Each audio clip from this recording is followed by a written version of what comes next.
A Império Indústria é a marca forte do Amazonas, pilar de diversos projetos na construção civil do nosso estado. Somos fabricantes da argamassas e rejuntes Amazomix, há mais de 20 anos no mercado com a qualidade que você confia. Além de produzir os blocos e pisos intertravados de concreto Manaus Block com durabilidade e resistência. Conte com a Império Indústria e abasteça sua empresa com mais qualidade. Império Indústria.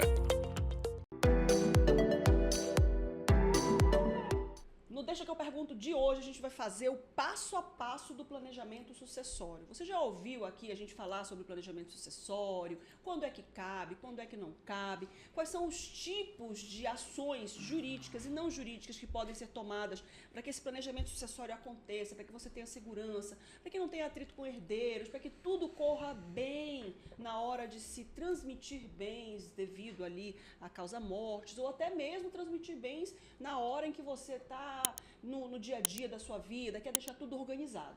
A gente vai fazer hoje um passo a passo para você que está aí do outro lado, que já viu os nossos vídeos, inclusive eu quero que você coloque aqui embaixo o que você quer saber, que a nossa produção também vai colocar aqui os vídeos anteriores que a gente já conversou com o Dr. Anelson, para saber o que fazer. Pega caneta, pega papel, que eu vou te dar aqui esse passo a passo para facilitar a sua vida, tá? Dr. Anelson, que sempre aceita nossos desafios, né? Eu ligo para o doutor Nelson, doutor Nelson, vamos fazer um passo a passo do planejamento sucessório? Eu disse, claro, Márcia, prontamente, porque seus seguidores e os meus seguidores precisam saber. Tá tudo bem, doutor Nelson? Oi, Márcia, tudo bem? É sempre um prazer estar aqui com você. Obrigado pelo convite. A gente já falou sobre planejamento sucessório, a gente já falou sobre holding, a gente já falou sobre o direito bancário, tudo isso está contido no planejamento sucessório, para facilitar a vida das pessoas. Mas no programa de hoje, eu quero destrinchar esse passo a passo.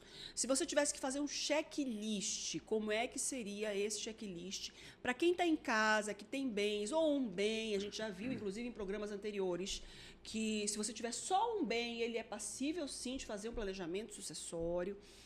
Quem tem um bem, quem tem dois, quem tem investimentos, quem tem offshore, a gente precisa falar sobre investimentos fora também do país. A gente vai discutir tudo isso, tá? Vai dar tudo certo, não se preocupe. A gente se conhece há mais de 20 anos, a gente tem piada interna, não se preocupem. Anelson, planejamento sucessório já foi discutido, já foi falado. Qual é o primeiro passo para quem quer fazer um planejamento dos bens, dos ativos, dos investimentos, de tudo? Qual é o primeiro passo? Eu vou anotar.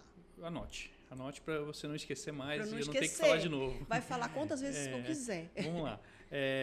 Eu acho que o primeiro passo, a família tem que compreender, sentir a dor do que é não fazer o planejamento, né? O que é passar por um inventário. Muitas vezes a família nunca passou por isso. Né? Muitas vezes só a primeira geração ainda nem passou ainda pelo inventário e não sabe qual é a dor. Então acho que o primeiro passo é a família entender qual é a grande dor de se passar por um inventário, quais são os problemas que isso ocasiona e entender o que é um planejamento sucessório. Então a família tem que decidir enfrentar esse assunto, porque é um assunto, falar de morte, ninguém gosta de falar de morte, né? Ninguém gosta de planejar o que vai ser depois da morte, mas é uma coisa que é tão certa que a gente não pode ficar se esquivando, que a melhor coisa que tem é a gente se planejar para deixar as coisas resolvidas e não deixar problema para os outros, né?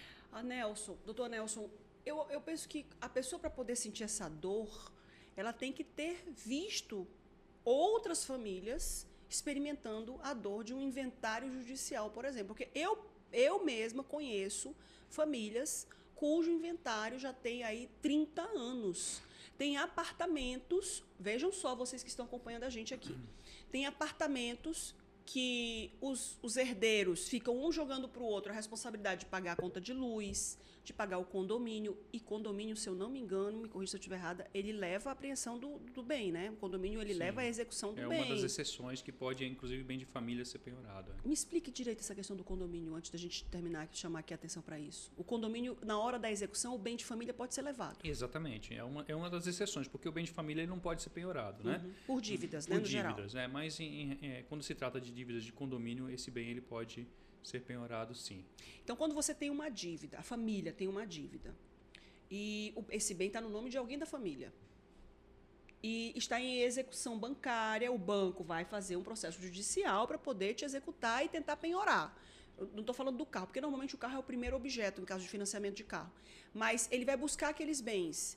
É uma dívida de financiamento de crédito pessoal. A pessoa fez um crédito pessoal, pegou o dinheiro e agora o banco está processando e viu que tem um apartamento no nome daquela pessoa. Certo. Só tem aquele apartamento e todo mundo mora naquele apartamento. Ele pode ser penhorado? Não. Aí ele é considerado bem de família, ele é impenhorável, né? Então ele não pode de forma alguma, é o direito de moradia, né? É constitucional. Então ele não pode ser tirado daquela família. Agora, se for condomínio, débito de condomínio, ou de herdeiros, ou de pessoas que estão morando lá, Aí se encaixa na exceção, aí pode sim sofrer o risco de ter o bem penhorado. vem o banco, É claro entra que com a existe ação. defesa, existe Claro. entendimentos Processo de divergentes, execução. mas é possível. É possível isso acontecer. Então, não existe um empecilho, existe uma previsão legal e que pode acontecer. E aí a gente volta para o planejamento sucessório, né? Quando a gente vê apartamentos que foram herdados, aí tem 5 herdeiros e está lá o apartamento se perdendo, ninguém mais está pagando o condomínio porque a pessoa está pensando assim, não, eu vou pagar. Se fulano também tem responsabilidade, se crano também tem responsabilidade. Nesse caso, como é que fica esse bem, o imbróglio desse bem? Então, pois é, isso geralmente acontece quando a família não se reúne para resolver o problema, né? Quando a gente faz um planejamento e deixa tudo pré-estabelecido, cada um fica com as suas obrigações ou divide as obrigações como tem que ser feitas, né? E não vai passar por isso, né? Agora, quando acontece no inventário, geralmente, às vezes os herdeiros nem têm condição de bancar o inventário. Dependendo do tamanho do patrimônio, às vezes os herdeiros nem têm condição de pagar o inventário. Então, por isso que às vezes o inventário demora muito, porque enquanto o inventário não acaba, enquanto não paga o ITCMD, o inventário fica lá. Ele nunca arquiva definitivamente, a não ser quando finaliza. Então, você tem que recolher o ITCMD, ainda não recolheu? O juiz vai dar um prazo, vai arquivar. Aí, quando você tiver dinheiro, você vai desarquivar. Então, isso acaba fazendo com que o inventário demore o tempo que for preciso para se resolver. Entendeu? Uma dúvida, existe a possibilidade de se ver, existe um bem só sendo inventariado, está devendo ITCMD, está devendo um monte de coisa.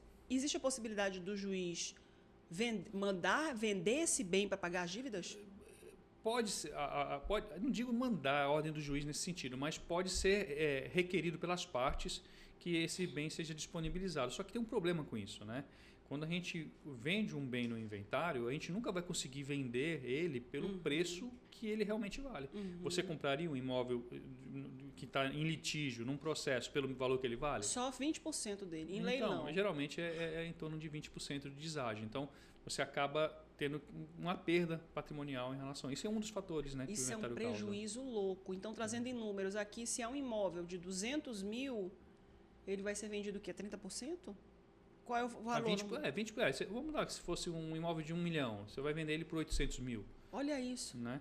Então, só que aí ainda tem outro fator, né? Tem o ganho de capital em cima disso. Então, se o imóvel foi comprado por 600 mil, aí você vende ele por 800, tem 200 mil de ganho de capital. Então, você perdeu 200 de 1 milhão para 800, ainda vai perder 15% em cima desses 800, que é o ganho de capital. Então, realmente é muito dispendioso, né? Muitas custas. E a gente vive um momento no Brasil em que o Brasil está com reforma tributária, já existem anúncios por aí de uma das maiores cargas tributárias do mundo. Isso está se consolidando cada vez mais, porque eles aprovaram a reforma, mas eles estão agora regulamentando os impostos. Sim. E tu nunca para de pagar imposto, porque tu está pagando imposto de renda em cima do imóvel no caso de um ganho de capital. Sim. Vai pagar o imposto do ITCMD, vai pagar a custa judicial, que não é imposto, mas queira ou não queira, são custas que você paga para o poder público, nesse ato representado pelo Poder Judiciário. Na reforma tributária não estão todos os impostos ainda previstos lá, né? É mais sobre o consumo, né? Eles ainda vão falar sobre a renda, ainda vão definir essa questão sobre a renda. Em relação especificamente ao ITCMD, existe dentro da reforma tributária a previsão de fazer ele escalonado, né? Proporcional ao patrimônio. Então, o valor patrimônio até X vai ser um percentual. Passou desse X vai ser um percentual um pouco maior, né? É lógico, num limite de 8%, né? Que hoje quem define isso é o Senado Federal. E o patamar máximo de ITCMD é 8%. Aqui no Amazonas é cobrado 2%. Né? Mas com a reforma tributária isso pode ser mudado, pode ser que haja um escalonamento a maior. Né? Então quem vai definir são os estados através de lei própria. Né? O Amazonas ainda é o estado que tem o menor ITCMD? Sim, 2%. que isso representa na hora de fazer o planejamento sucessório? Representa uma redução absurda em relação ao pagamento de TCMD. Me diga um estado que tem um TCMD maior assim, quanto, por exemplo?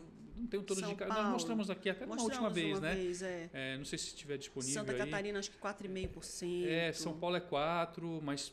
É progressiva, né? Então, acho que Curitiba também tem uma tabela progressiva. De cabeça, realmente, eu não sei de todos. E depois dessa mudança toda, a gente ainda está encaixado. A gente já falou sobre esse assunto, mas eu quero deixar isso muito claro para quem está acompanhando aqui, Deixa que eu pergunto, porque o planejamento sucessório não é para quem é milionário, herdeiro. A gente sempre deixou isso muito claro aqui. O planejamento sucessório é para aquela pessoa que tem bens, qualquer que seja o bem, de qualquer valor. Desde que você queira organizar esse bem na hora de suceder esse patrimônio para os herdeiros, né? E a gente ainda enxerga aquela possibilidade, é importante eu trazer isso, já que a gente tem aqui a nossa rede social que vence fronteiras e rompe barreiras, de fazer... Gostou? Bonito. Vence fronteiras e rompe Bonito, barreiras. Né? Bonito. Venceu, né? O amor venceu. E eu quero trazer isso aqui para quê? Para deixar claro que ainda se pode fazer inventário em qualquer lugar do estado, em qualquer estado do Brasil. Por exemplo, eu tenho bens no Amazonas. Eu posso fazer um inventário e registrar meu imóvel em outro estado? E pode acontecer isso oposto? Geralmente no domicílio do Ecujos, né? Mas ainda que você tenha bens em outros lugares, o ITCMD vai ser cobrado do local do bem. Então, você faz o inventário aqui, você pode fazer o inventário aqui, mas o ITCMD é do estado onde está o bem. Entendeu? Então eu não tenho... Como é que funciona aquela questão da alíquota? Não, que no Amazonas eu tenho um benefício? Isso aí é quando faz um planejamento patrimonial, né? Quando você constitui uma empresa. É diferente de inventário. Espera. O inventário, então, quando você... eu tenho residência tanto no Amazonas quanto em São Paulo. Mas resolvi fazer aqui, porque a maior parte dos meus bens estão aqui, eu resolvi fazer aqui. Eu vou recolher 2% sobre os bens que estão aqui, e em relação aos bens que estão em São Paulo, vai ser recolhido o ITCMD de lá e juntado no processo aqui. Isso quando eu falo de inventário judicial e inventário extrajudicial. Isso, exatamente. Quando é que eu, que não moro no Amazonas, tenho bens no Brasil, posso me beneficiar do ITCMD do Amazonas? Isso ainda é possível por conta que nós estamos na pré-reforma, né? Então, esse ano eu sempre digo que é o marco para que a gente corra e faça o planejamento sucessório, porque a gente consegue utilizar o domicílio fiscal mais vantajoso, que no caso é o Amazonas, né? Então, você constitui um planejamento aqui, faz uma hold, por exemplo, aqui no estado do Amazonas e faz essas doações das cotas, né, dessa empresa aqui, de um imóvel que já foi integralizado nessa empresa, entendeu? Então, aí você faz essa doação aqui e paga o imposto aqui. E aí você consegue fazer essa redução. Desde que seja por meio do planejamento sucessório. Exatamente. Se eu fizer o inventário judicial ou extrajudicial, eu vou me submeter cada à estado alíquota. onde tiver o bem vai ter a alíquota daquele lugar.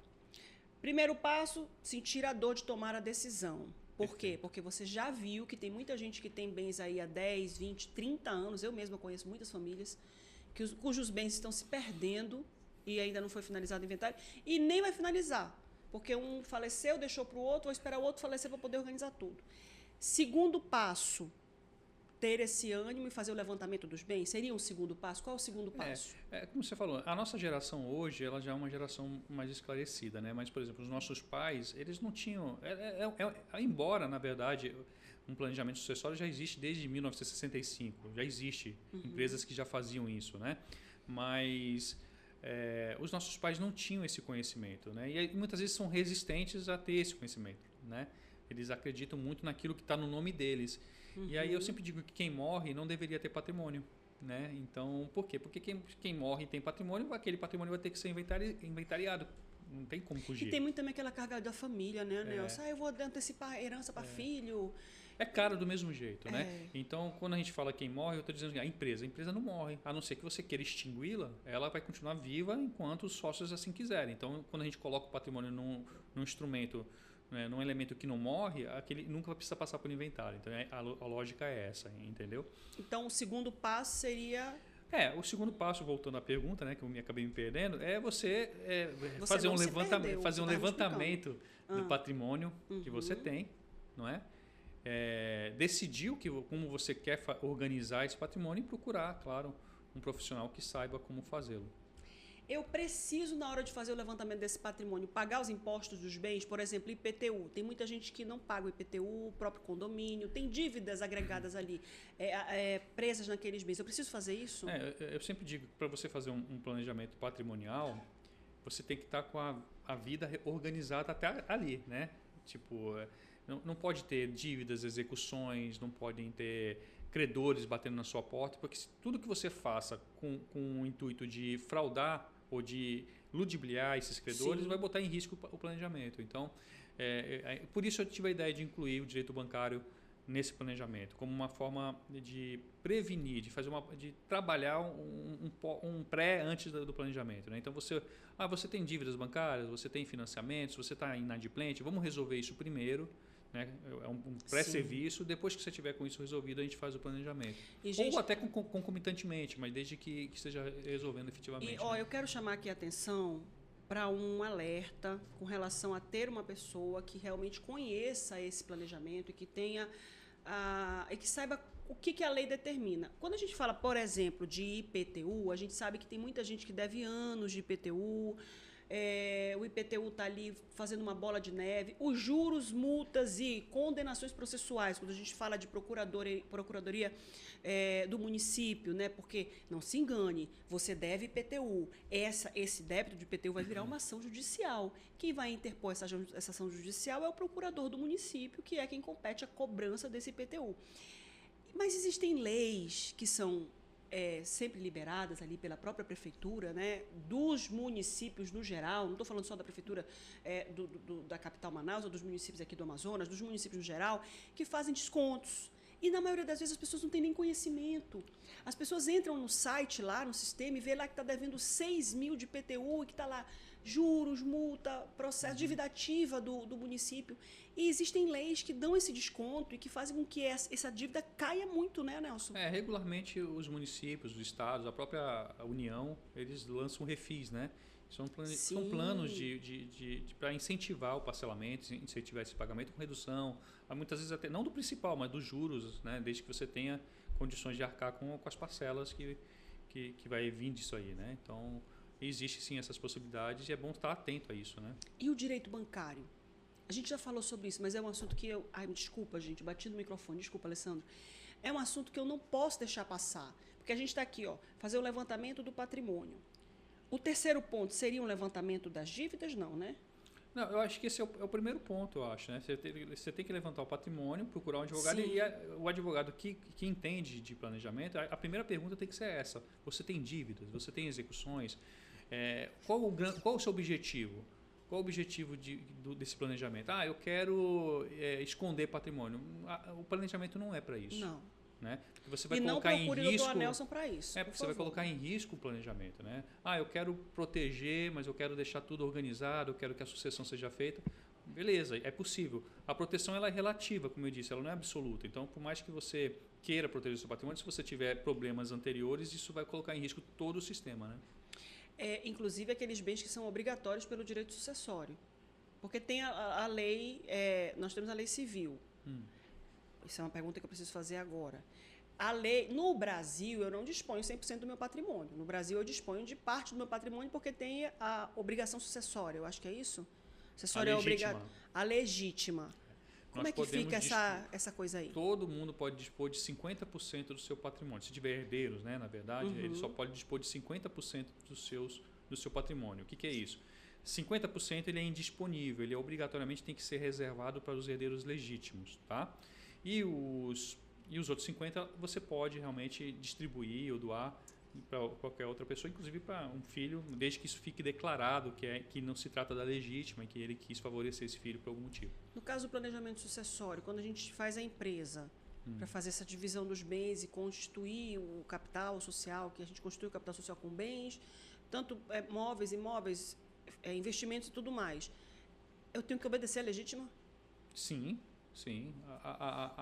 O planejamento sucessório ele trabalha estritamente com o que está dito na lei. Sim. Por isso que ele traz segurança, né? Então, a gente vai seguir o que a lei permite fazer. né? Nunca extrapolando o que a lei diz. Quem faz? Existe pessoas que fazem? Existe, mas aí você está colocando em risco e está passivo de ser fiscalizado ou de reverter todo esse processo, né? A pessoa tem uma vida organizada, que a gente vai passar para quem está com a vida organizada, com as contas pagas e tudo mais. Como é que fica dentro do planejamento sucessório previdência privada, seguro e investimentos? A pessoa responsável por fazer o planejamento sucessório, ele faz a relação desses bens também, ele também compõe a legítima, perdão, ele compõe o contrato social que está instituindo ali a holding. Como é que faz para encaixar tudo isso dentro desse planejamento sucessório? Qualquer bem e direito você pode colocar dentro do planejamento sucessório, né? É claro, tu tem que entender se vale a pena ou não. Por exemplo, investimento. Você fez a pergunta do investimento. Nem todo investimento vale a pena você colocar, por exemplo, numa empresa ou numa holding. Nem todo investimento vale a pena. Mas existem outros que é possível fazer. Existem investimentos que se você colocar numa empresa que esteja no Simples, por exemplo, vai ter a mesma tributação que na pessoa física. Então você tem que conhecer de todos esses investimentos. Muitas vezes a gente trabalha em parceria com o próprio consultor financeiro, né, que seja de alguma corretora, algum trabalho em conjunto para entender qual é o alíquota de cada uma desses investimentos, né? Porque às vezes a gente não conhece todos, né? São vários, né, no mercado. E o direito, o investimento, você tem que saber, claro, para compor, mas ele é muito específico, então você tem que ter um especialista para poder dar aquelas informações. Mas em relação ao planejamento, ele envolve vários tipos de produtos. Você perguntou da previdência privada, ela é uma forma também de planejamento, né? Uma forma de distribuir um pouco do patrimônio, reservar uma parte do patrimônio para os seus herdeiros. Está até havendo uma discussão agora que eu acho que não vai obter êxito, que o governo está querendo tributar a previdência privada. Pois né? Nelson, mas, tudo por isso. enquanto, no STF está sendo favorável ao contribuinte. A última notícia que eu tive, que eu acompanhei, o Gilmar Mendes tinha pedido vistas desse processo. Então, tinha o relator, que é o Toffoli, votou favorável ao contribuinte. Eu acho que o Alexandre Moraes também. E teve um outro que eu não me recordo agora. Não, acho que o Flávio Dino votou favorável também. Aí favorável ao contribuinte, ou seja, ao não vai contribuinte, incidir ao contribuinte. E aí o Gilmar Mendes, ele pediu vistas. Aí a gente não sabe o que vai vir dessas vistas, né? Porque a previdência privada, ela tem duas formas de imposto. Ela tem um imposto progressivo, regressivo, eu acho, VGBL, PGBL, mas nos dois casos vai incidir ali o imposto de renda. Sim, mas eles estão querendo colocar o ITCMD também. Agora, tu vê isso. Ou seja, tu morre pagando imposto. Porque eu vou fazer aqui uma ressalva. Porque o dinheiro que você tira do seu salário, do seu vencimento para pagar, porque o que é a previdência privada? Você vai contribuir num banco ou numa cooperativa de crédito durante um determinado tempo para que na sua aposentadoria você ganhe uma mensalidade, que é uma previdência que vai ser destacada todo mês e pagar para você. Esse valor foi pré-anunciado, foi acertado, foi tudo. Esse valor que você está pagando a previdência privada, fazendo os aportes, você já pagou seu imposto de renda. Ele é o líquido, tu está pagando imposto desse valor. E aí, no final, tu vai pagar imposto de tudo que rendeu de juros daquela previdência, que você já pagou imposto lá no seu líquido e ainda está planejando pagar mais imposto de sucessão para inventário. É uma carga tributária exorbitante nesse país, não é não, doutor Nelson? Sim. É um absurdo isso. Primeiro passo, sentir a dor, fazer o levantamento do patrimônio, fazer o levantamento das dívidas. A pessoa chegou lá no teu escritório, doutor, está aqui minha documentação, está aqui minhas dívidas. E agora? Tem que reunir com os herdeiros? Não, a questão das dívidas, primeiro tem que resolver essa questão, né? E para fazer o patrimônio, como eu falei, o primeiro passo é a família sentir a dor e reunir, se acertarem o que eles querem. Sim. Não adianta o pai querer fazer algo e o filho não querer participar desse planejamento, ele vai ter que ficar de fora. Então, só pode realmente... Qual é a grande vantagem do planejamento? É porque está todo mundo em consenso. Sim. A gente vê vários exemplos aí, não sei se você anotou aí, testamento, tem aqui. Nós temos vários exemplos de testamento que acontece que estão até hoje rolando. Aí temos aí do Chico Anísio, se não me engano, quem mais? Temos aí a Maria Pera, temos vários outros testamentos aí de famosos que deixaram tudo organizado, mas os herdeiros se insurgiram, porque eles não concordam que aquela distribuição foi feita da forma que deveria ter sido feita. Então, eles começam a questionar aquilo.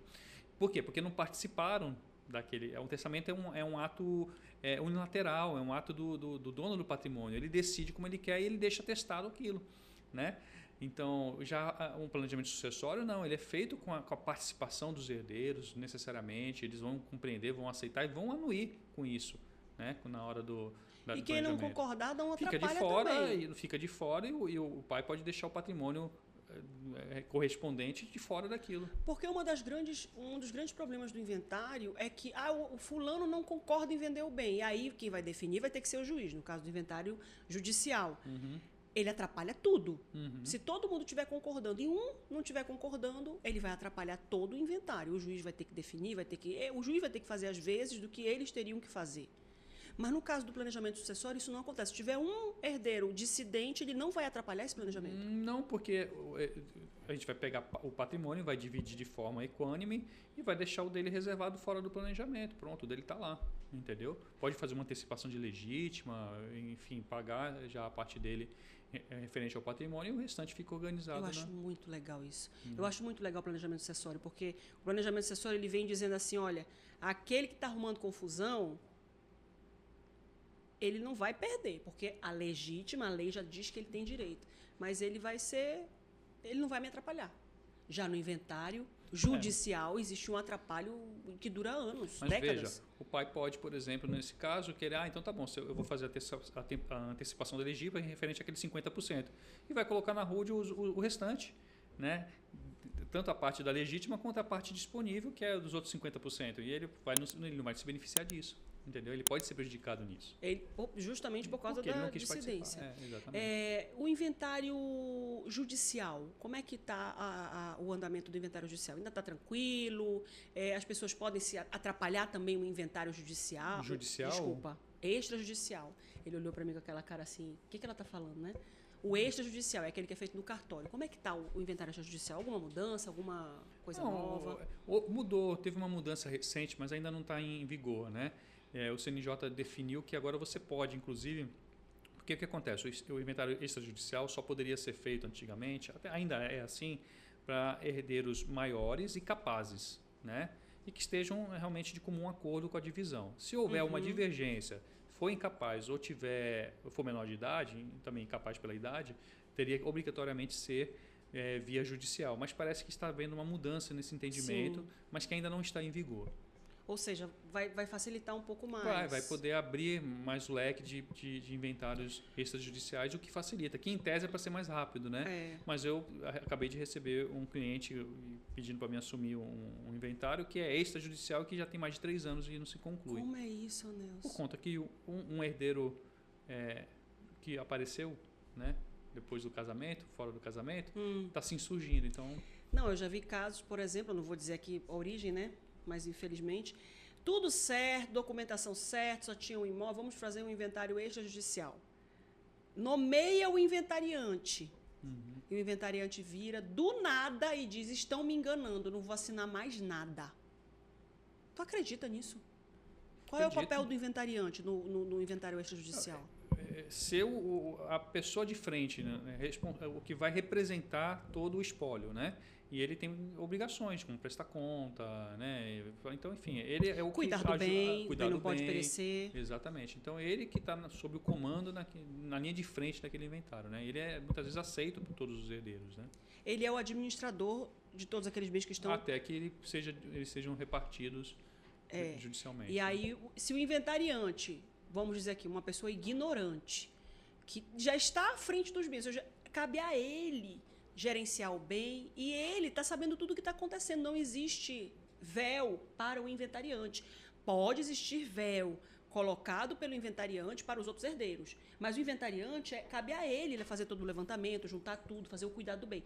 E aí o inventariante, ignorantemente, vira e fala, estão me enganando, eu não vou assinar mais nada.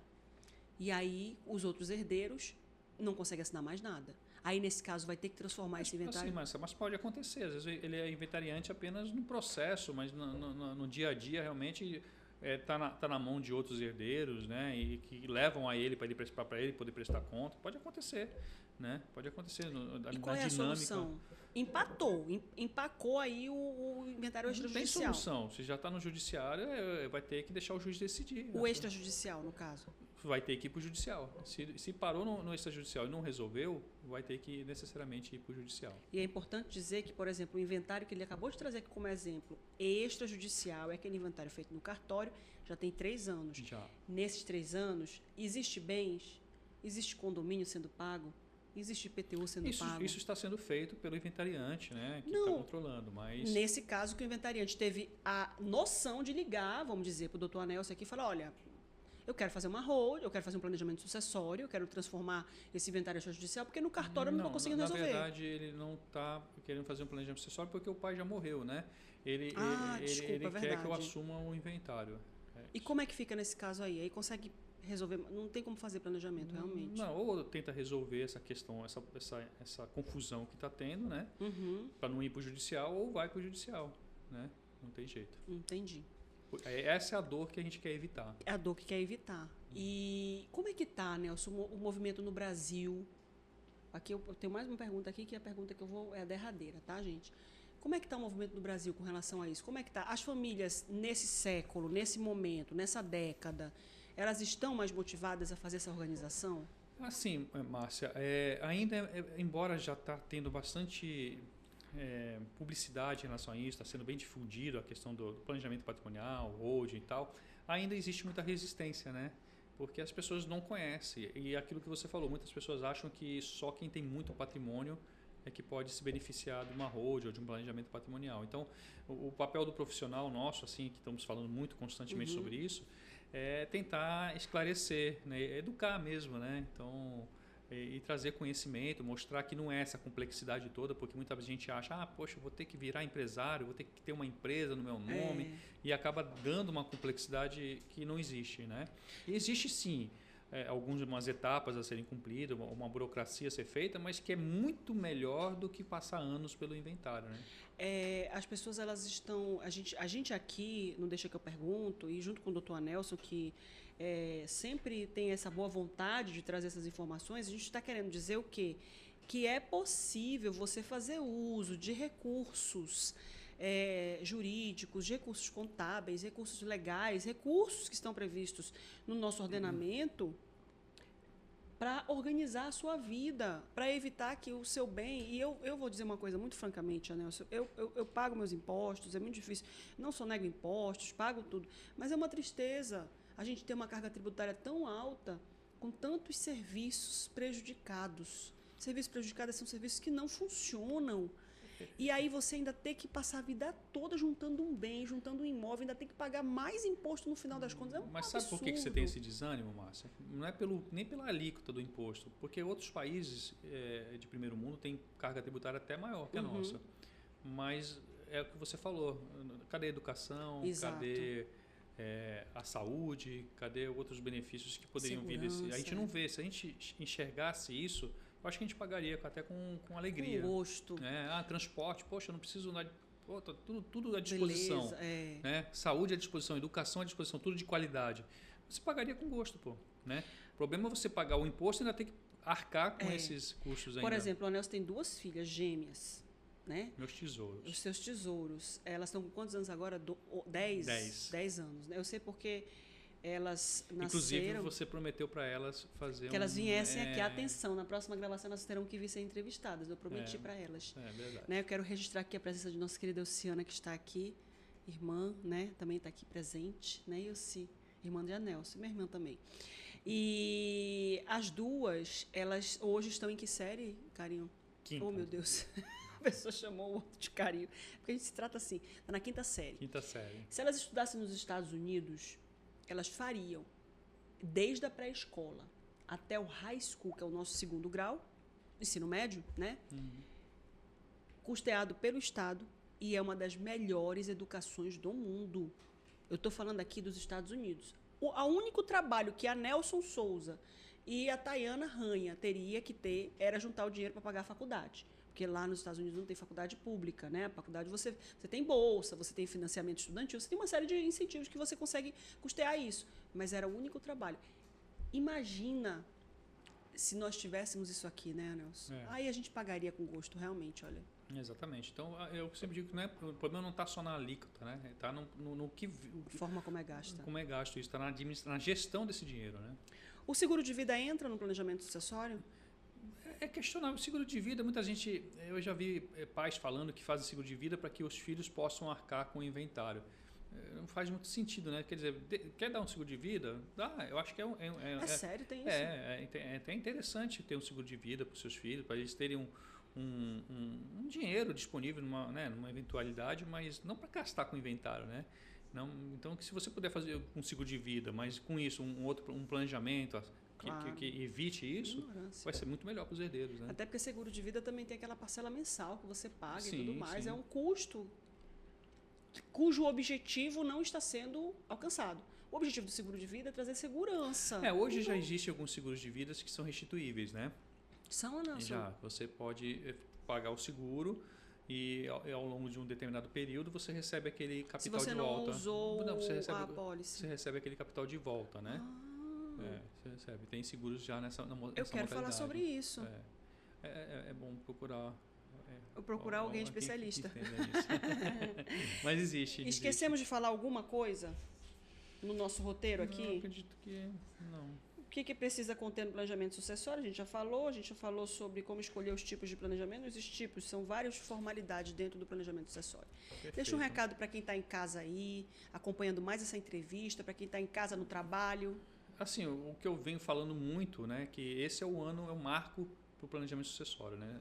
Em face da reforma tributária, a tendência é que esses impostos aumentem, que fique mais caro. Vai continuar sendo bom se a gente for comparar com o inventário, mas talvez não seja tão bom quanto é hoje, né? Como é hoje. Então, que quem tiver interesse, que procure logo um profissional, entenda o que significa e dê esse passo, que é só dar o passo. É difícil dar o passo, mas depois que dá o passo, vai ver o quanto é bom. E perguntar não ofende, tira as dúvidas, entre em contato. A gente sempre abre esse canal de comunicação aqui.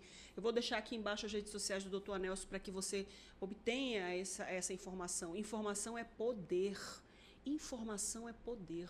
Obtenha essa informação, questione, pergunte. A gente já disse várias vezes que planejamento sucessório não tem nada a ver com riqueza, com você ser milionário, com você ter vários bens. Não. Teve bens, juntou a vida inteira. É uma pena você perder seu bem para impostos, para taxas, para execuções. É uma pena. Você passou a vida todas as vezes para poder juntar a sua casa, pagar a sua casa, comprar terrenos, né? Que às vezes as pessoas compram muito imóveis, compram terrenos.